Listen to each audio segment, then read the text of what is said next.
స్తోత్రం. యూట్యూబ్ ప్రేక్షకులకి, ఫేస్బుక్ ప్రేక్షకులకి అందరికీ జీవమార్గం టీవీ ఛానల్ తరఫున ప్రభు పేరిట మీకు వందనాలు.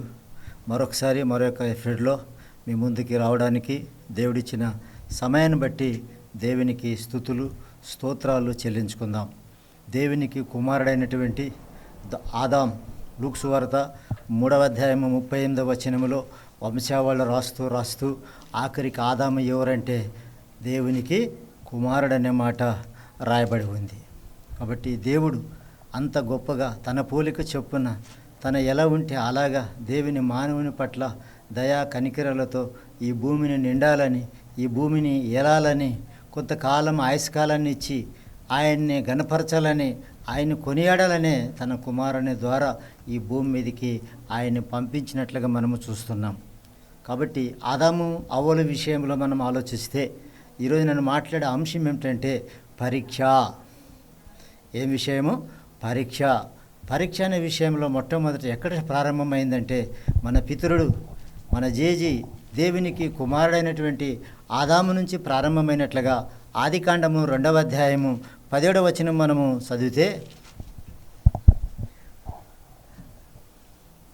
అయితే మంచి చెడులను తెలివినిచ్చు, మంచి చెడ్డ తెలుగునిచ్చు వృక్షఫలములలో తినకూడదు, నువ్వు వాటిని తిని దినమున నిశ్చయముగా చచ్చెదవని నరునికి ఆజ్ఞాపించును. నరుని పట్ల మొట్టమొదట దేవుడు ఈ ఆజ్ఞ ఇచ్చినట్లుగా మనము చూస్తున్నాం. ఇది ఒక మన పితరునికి, దేవునికి కుమారుడైనటువంటి ఆదాము గారికి ఇదొక పరీక్ష అనే విషయాన్ని కూడా మనము గమనించాలి. అందుకే తినవద్దని ఫలాన్ని మన ఆది దంపతులు అవ్వ ఆదాములు ఏం చేశారో అదే ఆదికాండము 3వ అధ్యాయము 6వ వచనములో స్త్రీ ఆ వృక్షము ఆహారమునకు మంచిదియు కన్నులకు అందమైనదియు వివేకమిచ్చు రమ్యమైనదియు యుండుట చూచినప్పుడు ఆమె దాని ఫలములలో కొన్ని తీసుకొని తిని తనతో పాటు తన భర్తకు ఇచ్చెను. అతడు కూడా తినెను. ఇది పరీక్ష. ఏం పరీక్ష? కుమారుడా, ఈ తోటకి కంచెలేదు, ఎక్కడ నిరభ్యంతరంగా ఎవరిది డోక లేకుండా తిను, కానీ మంచి చెడు వృక్ష ఫలాలు ఉన్నాయి మధ్యలో, వాటిని తినమున నీవు నిశ్చయముగా చచ్చెదవని ఆజ్ఞ పరీక్ష. కానీ మన ఆదాములు మరిచిపోయి మాయగాని మాటలో మాయలో పడిపోయి సాతాను మాట విని తిని తనతో కూడా తన భర్తకు ఇచ్చెను, అతడు కూడా తినెను అనే మాట చక్కగా రాయబడి ఉంది. తినిన తర్వాత వాళ్ళు ఏమైపోయారంటే పాస్ కాలేదు, పరీక్షలో ఉత్తీర్ణత కాలేదు. అందుకే దేవుడు 3వ అధ్యాయము 19వ వచనం, ఆదికాండం 3వ అధ్యాయం 19వ వచనం మనం చూసినప్పుడు, నీవు నేలకు తిరిగి చేరు వరకు నీ ముఖపు చెమట కార్చి ఆహారము తిందువు ఏలైనగా నేల నుండి నీవు తీయబడితివి గనక నీవు మన్నే గనుక తిరిగి మన్నైపోదు అని చెప్పెను. దేవుడు పెట్టిన పరీక్షలో మన పితరులు ఆదాములు ఉత్తీర్ణత కాలేక ఫెయిల్ అయిపోయినట్లుగా మనము చూస్తున్నాము. ఆదిలోనే ప్రారంభంలోనే దేవుని మాట అతిక్రమించి పరీక్షలో నెగ్గకుండా ఉత్తీర్ణులు కాలేదు. ఈ భూలోకంలో మనం కొన్ని పరీక్షలు చూసినప్పుడు ఒక స్టూడెంట్ స్కూల్కి వెళ్ళి సంవత్సరం వరకు చదివినటువంటి చదువుని ఆయనకు ఒక ఎగ్జామ్ పెడతారు. ఆ ఎగ్జామ్లో స్టూడెంట్ ఏమవ్వాలి? పరీక్ష ఉత్తీర్ణ అవ్వాలి. అలాగే ఒక రోగం మనకు వచ్చినప్పుడు ఆ రోగం ఏమిటిది అనే విషయాన్ని మనం ఆలోచించినప్పుడు మనలో ఉండే రక్తాన్ని తీసి బయటికి పరీక్షిస్తే ఫలానా టైఫాయిడో ఫలానా ఏదో ఒక వ్యాధి బయటపడుతుంది. అలాంటి టెస్ట్లో మనం పాస్ అవ్వాలి. అలాగే విత్తనం విత్తినప్పుడు అది 10 అంతులు 30 అంతులు 60 అంతులు 100 అంతులు ఫలం రావాలంటే విత్తనాన్ని బాగా చక్కగా సీడ్ చేయాలి. ఆ సీడ్లో విత్తనం పాస్ అయితే పొలాల్లో విత్తేదానికి అవకాశం. అలాగే భూమి పంట కూడా బాగా పండాలా, భూమిలో నీరు మంచిదా అన్నప్పుడు అది వేసినప్పుడు మంచి నీళ్ళుగా పాస్ అవ్వాలి. ఈ విధంగా సమాజంలో ఉన్నప్పుడు మన ఆదాములు మొట్టమొదటే పరీక్ష పెడితే దేవుడు ఏమైపోయారు? ఫెయిల్ అయిపోయారు. ఉత్తీర్ణత కాలేకపోయారు. అలాగే సృష్టి క్రమము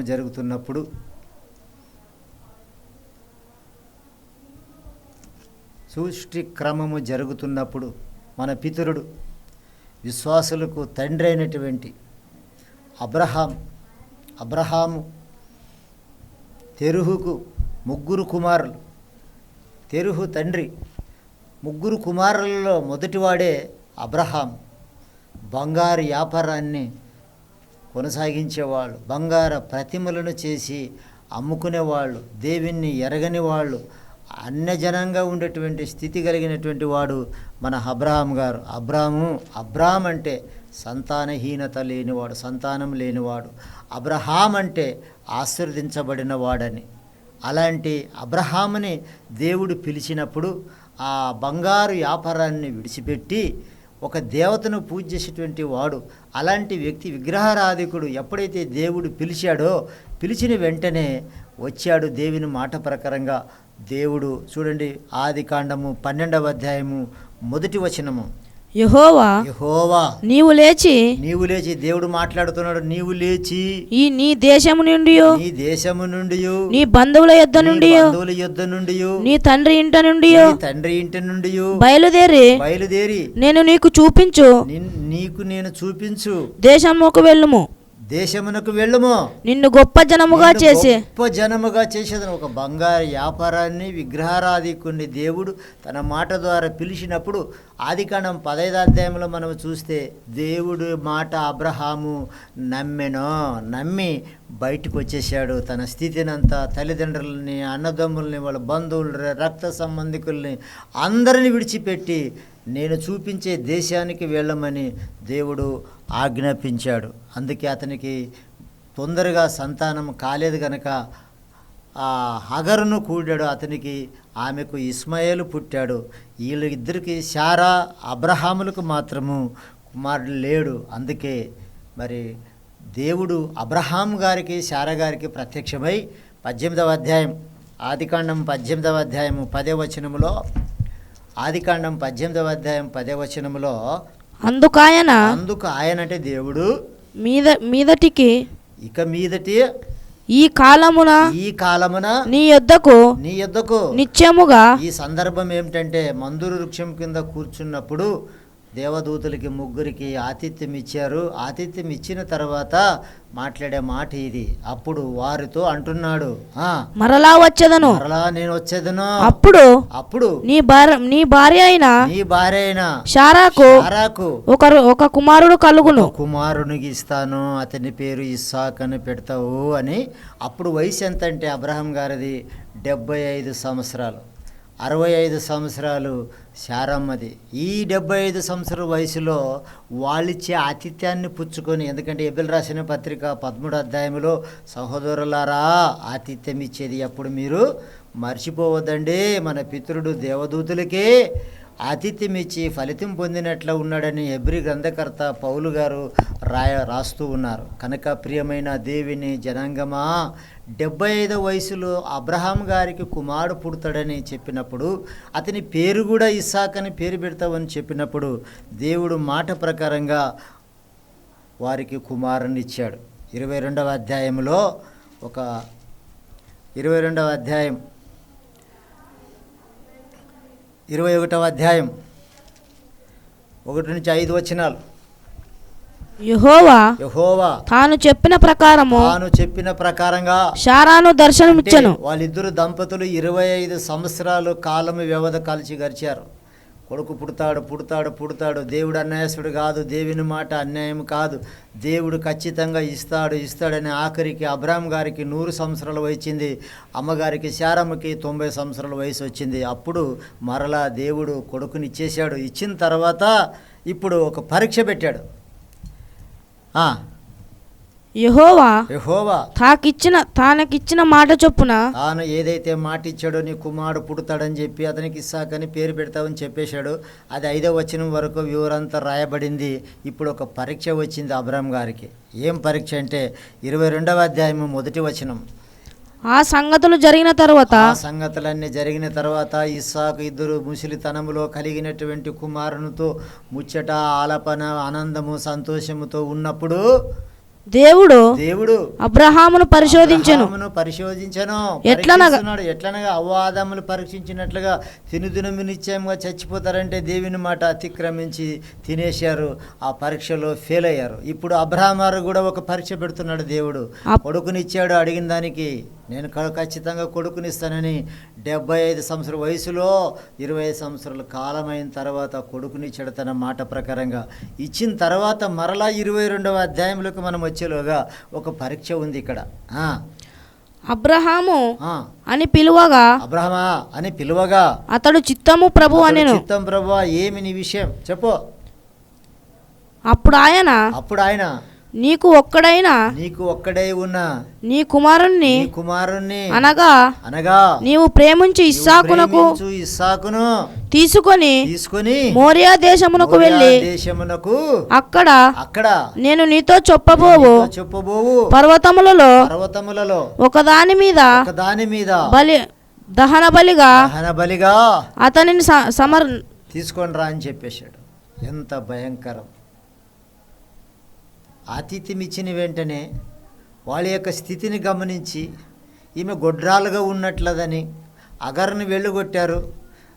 ఇద్దరు మధ్యలో ఎవరు కుమారులు లేరు. అబ్రహాం శారాల మధ్య దేవుడు వాళ్ళు చేసినటువంటి ఆతిథ్యానికి తిని మెచ్చి, నేను ఈ కాలాన్ని కాటికల్లా నీకు ఒక కొడుకునిస్తాను, ఆయనకి ఇస్సాకని పేరు పెడతావు అన్నప్పుడు ముసలి దాన్ని ఎలా కానపయ్యేదాని ఉన్ననా అని ఏళనగా నవ్వింది. శారా, నువ్వు నవ్వుతున్నావు కాబట్టి నీకు నవ్వే కుమారుని ఇస్తానని దేవుడు అప్పుడే చెప్పాడు. ఇస్సాక్ అంటే నవ్వుట అని ఆ పదానికి అర్థం. ఇప్పుడు మరి పరీక్ష పెట్టాడు దేవుడు. ఇంత గొప్పగా అద్భుతం చేసి అంత ఆస్తిపరునికి వాళ్ళు చాలా గొప్పవాళ్ళు. గొర్రెలు, మేకలు, బంగారము కలిగినటువంటి వాడు అబ్రహాము. చాలా ఆ రోజుల్లో అబ్రహాం అంత ధనవంతుడు ఎవరు లేరు. అలాంటి ధనవంతునికి ఒక్క కుమారునిచ్చి లేకగా దేవుడు మొరియా ప్రదేశానికి వెళ్ళి అక్కడ మొరియా ఒక పర్వతం మీద నేను చెప్పినట్లుగా ఇస్సాకును బలియాలని చెప్పినప్పుడు వెంటనే గాడిదలు గంతుగట్టి పనివాళ్ళను తీసుకొని 3 రోజులు ప్రయాణించి మోరియా పర్వతము దగ్గరికి చేరారు. మోరియా పర్వతము దగ్గర సేవకులతో భటులతో ఏం చెప్తున్నాడు? గాడిదలు ఇక్కడే ఉన్ని, మీరు కూడా ఇక్కడే ఉండండి, నేను నా కుమారుడు వెళ్ళి దేవునికి మొక్కుబడి చేసుకొని వస్తాము అని చెప్పి. అందుకే ఎంత విశ్వాసమో, ఎంత గొప్ప ధన్యతో ఒక్కసారి మనము అవసరించాలి. లేక కలిగినటువంటి సంతానం. ఈ రోజుల్లో మగ సంతానము లేదని చాలామంది సూసైడ్ చేసినటువంటి వాళ్ళు ఎందరో ఉన్నారు. ఈరోజు సోషల్ మీడియాలో ఒకసారి వచ్చింది, మన ఆదోని మండలంలో మదిరి గ్రామంలో కుమార్తె పుట్టింది. 8 సంవత్సరాలు అయిందట, కుమారుడు పుట్టలేదని చెప్పి రైల్వే గూడ్స్లో పడిపోయి ఆత్మహత్య చనిపోయినట్లుగా సోషల్ మీడియాలో వార్త వచ్చింది.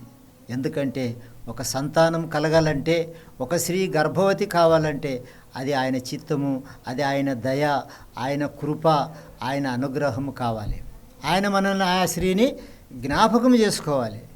ఎవరైనా సరే దేవుని దృష్టిలో కుమారులైనా కుమార్తెలైనా ఒకటి అనే భావం ఇంకా చాలా గ్రామీణ ప్రాంతాల్లో పోలేదు. పుడితే కుమారుడు పుట్టాలి, బిడ్డ అయితే వద్దని కుమార్తెను అనేక మంది సమాజంలో ఇంకా గర్భంలో ఉన్నే అబార్షన్ చేసుకునేటువంటి స్థితిలో ఎందరో ఉన్నారు. కానీ ఇప్పుడు ఆ స్థితిని ప్రభుత్వము కొట్టేసింది. ఎవరు అబార్షన్ చేసుకునే వీలు లేదని చెప్పేశారు. కనుక ప్రియమైన దేవుని వారలరా, ఒక్క కుమారుడు చాలా ధనవంతుడు, బహుధనవంతుడు. అలా ధనవంతుడు కాదు, గొర్రెలు, మేకలు, బంగారు, వెండి కలిగినటువంటి వ్యక్తి. ఆదికాండం 13వ అధ్యాయం చూసినప్పుడు అతని యొక్క ఆస్తి వివరాలు అక్కడ ఎంత గొప్ప ధనవంతుడో రాయబడి ఉంది. అందుకే అతనికి విశ్వాసులకు తండ్రి అని పేరిచ్చింది. సహోదరుడు యేసు ప్రభు సహోదరుడు యాకోబు తన గ్రంథంలో రాస్తున్నాడు 2వ అధ్యాయం 23వ వచనంలో, విశ్వాసులకు తండ్రి అనే విషయాన్ని కాబట్టి అబ్రహాము దేవుని నమ్మెను, అది అతనికి నీతిగా ఎంచబడిన. అలాగే ఉంచు. నీతిగా అంటే నీతికి వారసుడయ్యాడు. నీతికి వారసుడైన ఇదే ఎబ్రి గ్రంథకర్త పౌలు గారు 11వ అధ్యాయం 7వ వచనములో, ఎబ్రిల్ రాసిన పత్రిక 11వ అధ్యాయం 7వ వచనములో నీతికి వారసుడయ్యాడు, నీతిని నీతిమంతుడని అనిపించుకున్నాడు. దేవుని దృష్టికి అతడు ఎంత విలువంగా ఉన్నాడో ఒక్కసారి మనం ఆలోచించాలి. అందుకే ఎబ్రిల్ రాసిన గ్రంథకర్త అంటాడు 11వ అధ్యాయం 17వ వచనములో, అబ్రహాము శోధింపబడి విశ్వాసమును బట్టి ఇస్సాకును బలిగా అర్పించెను. ఒక్కగా ఒక్క కుమారుడు నీవు ప్రేమించుచున్నా అంటున్నాడు. మళ్ళా 22వ అధ్యాయంలో దర్శనమిస్తూ నీవు ప్రేమించుచున్న ఒక్కగా ఒక్క నీ కుమారుడు ఇస్సాకును నేను బలిగా కోరుతున్నాను, కాబట్టి మోరియా పర్వతానికి నీవు వచ్చి ఆ పర్వతములలో ఒక పర్వతం మీద ఇస్సాకును బలివ్వడానికి రావాలన్నప్పుడు అక్కడ శారమ్మకి తెలియనట్లుగా, శారమ్మకి తెలియపరచినట్లుగా గ్రంథములో పరిశుద్ధాత్ముడు రాయబడలేదు. అతడు ఒక్కడే లేచి మనుషులను తీసుకొని గాడిదలు గంత కట్టుకొని మోరియా పర్వతం దగ్గరికి వచ్చి కింద వాళ్ళిద్దరిని గాడిదలను విడిచిపెట్టి తాను తన కుమారుడు ఎక్కినట్లుగా మనము చూస్తున్నాం. అందుకే అతనికి దేవునికి స్నేహితుడని కూడా పేరు వచ్చింది. యాకోబు రాసిన పత్రిక 2వ అధ్యాయము 23వ వచనంలో ప్రపంచంలో పెద్ద పెద్ద కోటీధీశులకి స్నేహితులు ఉండొచ్చు, ప్రధానమంత్రుల గారికి స్నేహం ఉండొచ్చు, ముఖ్యమంత్రుల గారికి స్నేహం ఉండొచ్చు, ఇంకా పెద్ద పెద్ద హోదా కలిగిన వారితో స్నేహం ఉండొచ్చు, కానీ భూప్రపంచంలో అందరిలో లేని స్నేహము సృష్టికర్త అయినటువంటి దేవునికి స్నేహితుడిగా కావడము ఎంత గొప్ప ధన్యతో ఒక్కసారి మనం ఆలోచించాలి. అందుకే యాకోబు రాసిన పత్రిక 2వ అధ్యాయం 23వ వచనం బి భాగం చదివితే, నీతికి వారసుడు అయిన తర్వాత మరియు దేవుని స్నేహితుడని అతనికి పేరు కలిగిన పేరు. అబ్రహాం కాలం నివసించేటప్పుడు ఆయన సమీపంలో ఉండేటువంటి హేతు కుమారులు ఉన్నారు.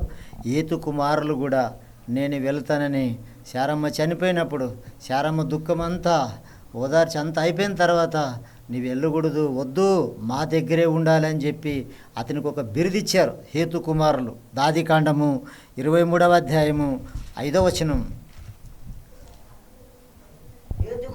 హేతు కుమారులు అయ్యా మాట వినుము, మా మాట వినుము, నువ్వు మా మధ్యన మహారాజు వై ఉండము. మహారాజు అని బిరుదిచ్చారు. దేవునికి స్నేహితుడు, నీతికి వారసుడు, విశ్వాసులకు తండ్రి అని. అందుకే పరీక్ష పెడితే అబ్రహాం గారు పరీక్షలో ఉత్తీర్ణుడయ్యాడు.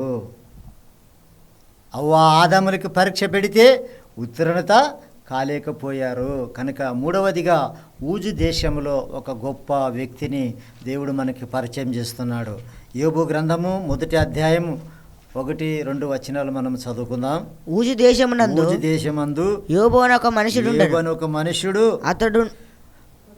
అతడు యథార్థవంతుడు న్యాయవంతుడు దేవుని యందు భయభక్తులు కలిగి చెడుతనమును విసర్జించినవాడు. అక్కడ అతని యొక్క స్థితి,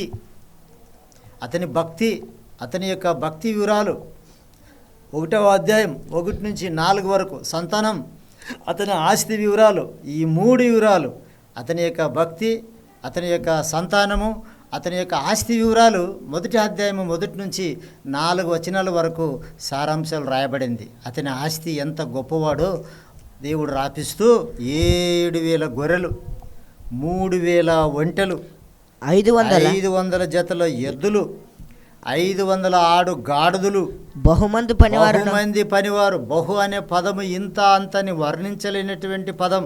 బహుమంది పనివారు ఆ దేశమందంతటా గొప్ప